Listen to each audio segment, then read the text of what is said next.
তোর জীবনের সমস্যাগুলো কি তোর ধৈর্যের পরীক্ষা নিচ্ছে? মনে হচ্ছে চারপাশ থেকে শুধু অন্ধকার ঘিরে ধরছে। তবে মনে রাখিস, মহাদেব কোনো সাধারণ নাম নয়। মহাদেব হলো এক অনন্ত শক্তি। ধ্বংসের দেবতা হয়েও তিনি আমাদের নতুন করে গড়ে ওঠার পথ দেখান। তুই যখন বড় কিছু করতে যাবি, সমাজ তোকে অবহেলা করবে, তোর দিকে বিষ ছুঁড়ে দেবে। কিন্তু মনে রাখিস, মহাদেব নীলকণ্ঠ কেন?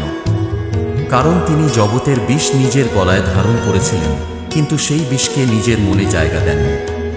তোর জীবনে আসা অপমান আর নেতিবাচকতাকে তুইও তোর শক্তির জ্বালানি বানিয়ে ফেল।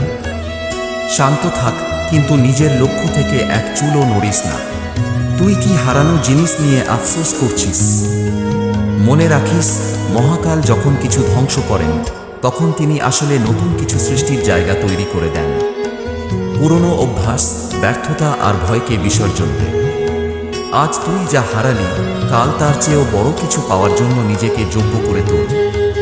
শূন্য থেকেই ব্রহ্মাণ্ডের শুরু, আর তুইও তোর এই শূন্যতা থেকেই সাম্রাজ্য গড়বি।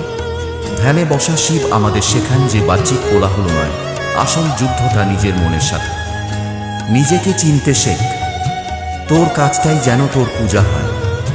তুই যখন নিজের কাজে 100% দিবি, তখন স্বয়ং মহাদেব তোর সারথি হয়ে পাশে দাঁড়াবেন। মনে রাখিস, ভয়কে যে জয় করে সেই অঘরী, আর পরিস্থিতির সাথে যে লড়াই করে সেই হলো আসল যোদ্ধা। ভয় কিসের?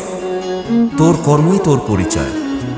কঠিন সময় আসবে, কিন্তু মনে রাখিস, ভস্ম থেকেই ফিনিক্স পাখির মতো পুনর্জন্ম হয়। উঠে দাঁড়া, কাজ শুরু কর। তোর জয় সুনিশ্চিত।